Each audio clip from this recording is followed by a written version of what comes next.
అరుణమ్మ చేసిన రోలే తప్ప ఈ గద్వాల తాలూకాలో ఆయన చేసిన రోడ్లు ఏ విధంగా ఉండవు మీరు ఒక్కసారి ఆలోచన చేయండి. అదేవిధంగా ఈరోజు చూస్తున్నాం మనం నీళ్ళ చెరువు చౌరస్తాలో ఆయన చేసిన అభివృద్ధి ఒక తాత్కారం నిదర్శనం. నీళ్ళ చెరువు ఔజర్ రోడ్డు గుంతల మాయమై మీరు అందరూ మనమంతా గమనిస్తున్నాం.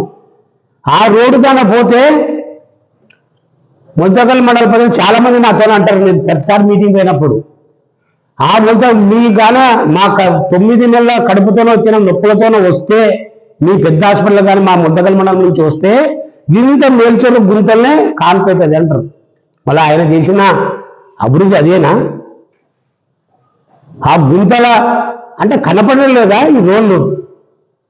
మరి ఎక్కడుంది అభివృద్ధి? ఆయన చేసేది పేదోళ్ళకి మీరు వేదిక చెప్పండి, సమయం చెప్పండి, మేము మా యొక్క చేసిన అభివృద్ధి మీద అన్ని నివేదికలు తీసుకొస్తాం. మీరు చేసిన అభివృద్ధి ప్రతి గ్రామంలో, ప్రతి మండలంలో, ప్రతి మున్సిపాలిటీలో మీరు చేసిన అభివృద్ధి ఎంత, ఈ అభివృద్ధిలో రాష్ట్రం వాటా ఎంత, ఈ అభివృద్ధిలో కేంద్ర వాటా ఎంత, అన్ని ప్రజల ముందర ఉంచుదామని ఈ సందర్భంగా తెలియజేసుకుంటున్నాను.